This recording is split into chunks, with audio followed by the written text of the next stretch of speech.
മുഹറം, കർബല ഇതിൻ്റെയൊക്കെ സന്ദർഭത്തിലാണ് നമ്മളുള്ളത്.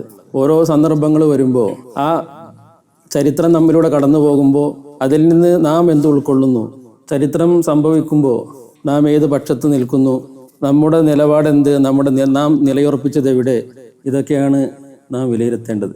കർബലയുടെ സമയത്ത് നാം ഉണ്ടായിരുന്നെങ്കിൽ നാം ഏത് പക്ഷത്തായിരിക്കും?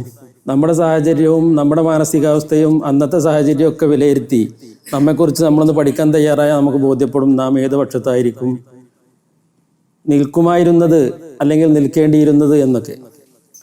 ആ ഒരു കൺസെപ്റ്റ്, ആ ഒരു ചിന്ത മുന്നിൽ വെച്ച് വേണം ഇന്ന് നാം എവിടെ നിൽക്കണം, നാം എവിടെ നിൽക്കുന്നു എന്ന് ചിന്തിക്കാൻ. അതിന് നാം ആദ്യം മനസ്സിലാക്കേണ്ടത് ദീൻ എന്താണ്. ദീനിൻ്റെ കാര്യമാണല്ലോ നമ്മൾ സംസാരിക്കുന്നത്. ദീൻ എന്താണ്, അതുപോലെ മറ്റുള്ള നമ്മുടെ ഇബാദത്തിൻ്റെ വശങ്ങൾ എന്തൊക്കെയാണ്, അത് ഏത് രീതിയിലാണ് നാം നിർവഹിക്കുന്നത് അല്ലെങ്കിൽ നിർവഹിക്കേണ്ടത് എന്നൊക്കെ ചിന്തിക്കുമ്പോൾ, എന്നൊക്കെ കൃത്യമായി മനസ്സിലാക്കുമ്പോഴാണ് നമുക്ക് നമ്മുടെ നിലപാടെന്താവണം എന്ന് ബോധ്യപ്പെടുള്ളൂ. സത്യത്തിൽ കർബലയിൽ നടന്നത് ഈമാനും നിഫാക്കും തമ്മിലുള്ള യുദ്ധം. ലോകത്ത് ഈ രീതിയിൽ ഈമാനുമായി സംബന്ധമായി നാം ചിന്തിക്കുമ്പോൾ രണ്ട് വിഭാഗം ആളുകളുള്ളതായിട്ടാണ് നമുക്ക് മനസ്സിലാകുക. ഒന്ന് മുഅ്മിനിന്റെ ഓപ്പോസിറ്റിൽ പിന്നെ ഒരേ ഒരു പക്ഷേ ഉള്ളൂ, അത് മുനാഫിക്കാണ്. മറ്റ് നാം എന്തൊക്കെ പേര് പറഞ്ഞാലും അതൊക്കെ ഈ മുനാഫിക്കിൽ ഉൾപ്പെടുന്ന ആളുകളാണ്. ചില മുനാഫിക്ക് കാഫിറാവും, ചില മുനാഫിക്ക് ചിലപ്പോൾ മുസ്ലിം ആവും, ചില മുനാഫിക്ക് മുബ്തദിയാവും, നമ്മൾ പല പേരിട്ട് വിളിക്കും. പക്ഷെ ഇതൊക്കെ മുനാഫിക്കാണ്.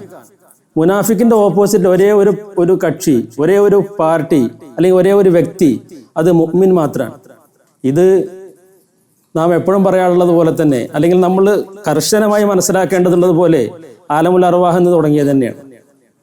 അന്ന് മുഅ്മിനായ ആളുകൾ ഇങ്ങനെ മുഅ്മിനായി കരാറ് അംഗീകരിച്ച് ജീവിക്കുന്നവരാണല്ലോ മുഅ്മിൻ. അത് ലംഘിക്കുന്നവരാണ് മുനാഫിക്ക്. അള്ളാഹുവുമായി നാം കരാറ് ചെയ്തു, ആ സമയത്ത് നമ്മൾ മുഅ്മിനാണ്. ആ കരാറ് നമ്മൾ ഇവിടെ പുതുക്കുമ്പോഴാണ് നമ്മൾ ആ ഈമാനിൽ നിലനിൽക്കുന്നത്. അത് പുതുക്കാതിരിക്കുമ്പോഴൊക്കെ പിന്നെ മുനാഫിക്ക് എന്ന തസ്തികയിലാണ്. അത് പിന്നെ എന്ത് ബാഹ്യപ്രകടനങ്ങൾ എന്ത് ചെയ്താലും ഈ മുനാഫിക്ക് എന്ന തലത്തിൽ നിന്ന് മാറൂല.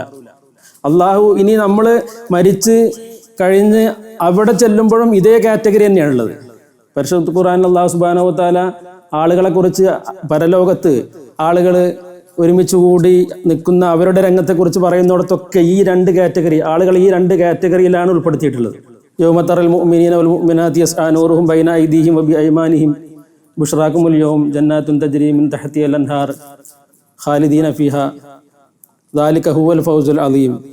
മുഅ്മിനീങ്ങൾ മുഅ്മിനാത്തുകളെ കുറിച്ച് പറയുന്ന ഒരു ഭാഗം, അവർക്കാണ് പ്രകാശമുള്ളത്. അന്ധകാരത്തിൽ ഇരുട്ടിൽ തപ്പുന്ന രംഗമാണ് പരലോകത്തെ രംഗം. വെളിച്ചമില്ലാത്തവർക്ക് അവിടെ പരാജയമാണ്. ആ വെളിച്ചം എങ്ങനെ നമുക്ക് കിട്ടണം എന്നുള്ളതൊക്കെ ഒരു വിശദമായ ചർച്ചയാണ്. എങ്ങനെയാലും അവിടെ ചെല്ലുമ്പോൾ പ്രകാശമില്ലാത്ത ആളുകൾ പമ്പെ പരാജയപ്പെട്ടവരാണ്. അവർ ഇരുട്ടിൽ തപ്പി പരാജയപ്പെട്ട് നരകത്തിലേക്ക് പോകുന്ന അവസ്ഥയാണുള്ളത്. എന്നാലോ പ്രകാശമുള്ളത് മുഅ്മിനുകൾക്ക് മാത്രമാണ്. മുഅ്മിനുകളുടെ ഇടതും വലതും വശങ്ങളിലും ഒക്കെ പ്രകാശമായിരിക്കും എന്നാണ് അല്ലാഹു സുബ്ഹാനഹു വ തആല പരിചയപ്പെടുത്തുന്നത്. പിന്നെ മറ്റൊരു ടീമിനെ കുറിച്ച് പറയുന്നത് എന്താ? അടുത്ത ആയത്തതാ, വയൗമയഖൂലുൽ മുനാഫിഖൂന വൽ മുനാഫിഖാതു ലില്ലദീന ആമനൂ ഉൻദുറൂനാ നക്തബിസ് മിൻ നൂരിക്കും ഖീല ഇർജിഉ വറാഅക്കും വൽതമിസൂ നൂറ. ഇങ്ങനെ മുഅ്മിനുകൾ പ്രകാശവുമായിട്ട് പോകുമ്പോൾ മുനാഫിക്കുകൾ ചോദിക്കും, മുനാഫിക്കുകൾ ഈ മുഅ്മിനുകളോട് അപേക്ഷിക്കും എന്നാണ്, നിങ്ങളൊന്ന് നിൽക്കൂ, നിങ്ങളുടെ പ്രകാശത്തിൽ നിന്ന് ഞങ്ങളൊരു അല്പം പ്രകാശം സ്വീകരിക്കട്ടെ. ഇവിടെ കാഫിർ ചോദിക്കുന്നോ അല്ലെങ്കിൽ മുശ്രിക്ക് ചോദിക്കുന്നോ അല്ലെങ്കിൽ മറ്റ് കുറ്റവാളികളായിട്ടുള്ള മറ്റുള്ള ആളുകൾ അല്ലെങ്കിൽ ദോഷികൾ, ഇങ്ങനെയൊന്നും അല്ല അള്ളാഹു പ്രയോഗിച്ചിട്ടുള്ളത്. മുഅ്മിനുകൾ പ്രകാശവുമായിട്ട് പോകുമ്പോൾ മുനാഫിക്കുകൾ അവരോട് ചോദിക്കും. അതായത് മുഅ്മിനല്ലാത്തവരൊക്കെ മുനാഫിക്കാണ്. മുനാഫിക്കാരാണ്. ആലമുൽ അർവാഹിൽ നിന്ന് അള്ളാഹുവിനോട് നാം ചെയ്ത കരാറ് ഈ ദുനിയാവിൽ പുതുക്കാത്ത ആളുകളാണ് മുനാഫിക്കുകൾ. അവർക്കൊന്നും പ്രകാശം ഉണ്ടാവില്ല. അതിന് ഏത് പേരിൽ അറിയപ്പെട്ടാലും ഏത് പേരിൽ ജീവിച്ചാലും എന്തൊക്കെ പ്രവർത്തനങ്ങൾ ചെയ്താലും എന്തൊക്കെ പ്രകടനങ്ങൾ കാഴ്ചവെച്ചാലും മുനാഫിഖ് എന്ന തലത്തിൽ നിന്ന് മാറണമെങ്കിൽ കരാറ് പുതുക്കിയേ തീരും. അപ്പോൾ മുഅ്മിനുകൾക്ക് എല്ലാ ലോകത്തും രക്ഷയും അത് പരലോകത്തിൽ തുടരുകയും ചെയ്യും. അതിൻ്റെ എതിരിൽ വരുന്ന മുനാഫിക്കുകൾ അവർക്ക് പരാജയമായിരിക്കും എന്നാണ് അല്ലാഹു സുബ്ഹാനഹു വ തആല പരിചയപ്പെടുത്തുന്നത്. കർബലയിൽ സംഭവിച്ചത് തന്നെയാണ്. നോക്കുമ്പോൾ രണ്ട് പക്ഷത്തും മുസ്ലിങ്ങൾ തന്നെയാണ്, കാഴ്ചക്കാർക്ക് മുസ്ലിം തന്നെയാണല്ലോ. പക്ഷേ എന്തുകൊണ്ടാണ് ഹുസൈൻ റളിയല്ലാഹു അൻഹു ആണ് സത്യം, മറുപക്ഷത്ത് സത്യമില്ല എന്ന് നാം പറയുന്നത് എന്താ? പേര് മുസ്ലിം ആവാത്തത് കൊണ്ടല്ലല്ലോ, പ്രവർത്തനങ്ങൾ അല്ലാത്തത് കൊണ്ടല്ല, മറിച്ച് അവരുടെ ഉള്ളിൽ ഈമാൻ ഇല്ലാത്തത് കൊണ്ടാണ്. അവർ നിഫാഖ്, മുനാഫിഖ് എന്ന തലത്തിൽ നിൽക്കുന്നത് കൊണ്ടാണ്.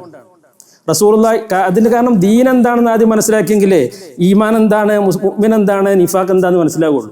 ദീൻ എന്ന് പറഞ്ഞാൽ എന്താണ് ഇന്ന് നാം മനസ്സിലാക്കി വെച്ചിട്ടുണ്ട്? ദീൻ എന്ന് പറഞ്ഞാൽ ഒരുപാട് നിസ്കാരം, നോമ്പ് അല്ലെങ്കിൽ അതുപോലുള്ള മറ്റ് പ്രവർത്തനങ്ങൾ ധാരാളം ചെയ്യുക, ഇതാണ് ഇപ്പോൾ ദീൻ എന്ന ആളുകൾ പൊതുവെ മനസ്സിലാക്കി വെച്ചിരിക്കുന്നത്. ഇതൊക്കെ ദീനിന്റെ പ്രകടനങ്ങൾ മാത്രമാണ്. ഉള്ളിൽ ദീനുള്ളവന്റെ പ്രകടനങ്ങളാണ് നിസ്കാരം, നോമ്പ്, മറ്റ് കർമ്മങ്ങളൊക്കെ. അത് ലികുല്ലിൻ ജഅൽനാ മിൻഹും ശിർഅത്തൻ വ മിൻഹാജ എന്ന് അല്ലാഹു സുബ്ഹാനഹു വ തആല പരിശുദ്ധ ഖുർആനിൽ പറഞ്ഞിട്ടുണ്ട്. ഓരോരുത്തർക്കും അവരുടേതായ ശരീഅത്തുകളും നിയമങ്ങളും പ്രവർത്തന രീതികളും നാം പറഞ്ഞു കൊടുത്തിട്ടുണ്ട്. അവിടെ ദീന് പറഞ്ഞു കൊടുത്തു എന്നല്ല പറയണത്. ദീന് എല്ലാ കാലത്തും ഒന്നാണ്. ദീന് എല്ലാ കാലത്തും അല്ലാഹു സുബ്ഹാനഹു വ തആല ഒന്നായിട്ടാണ് നിശ്ചയിച്ചിട്ടുള്ളത്. ദീൻ എന്ന് പറഞ്ഞ ശറഅലക്കും മിനദ്ദീനി മാ വസ്സാ ബിഹി നൂഹൻ എന്നൊക്കെ പറഞ്ഞിട്ട് അമ്പിയാക്കന്മാർക്ക് ദീൻ എന്താണെന്ന് പഠിപ്പിച്ചു കൊടുത്തതിനെ കുറിച്ച് പരിശുദ്ധ ഖുർആൻ വിശദമായി പറയുന്നത്. അവിടെ ശറഅലക്കും മിനദ്ദീനി, ദീൻ നാം നിങ്ങൾക്ക് പറഞ്ഞു തന്നു എന്ന് പറയുന്നിടത്ത് മഹാന്മാരായ പണ്ഡിതന്മാർക്ക് പറയുന്നത് ദീൻ എന്ന് പറഞ്ഞാൽ അത് മുഹമ്മദ് റസൂലുള്ളാഹിയാണ്.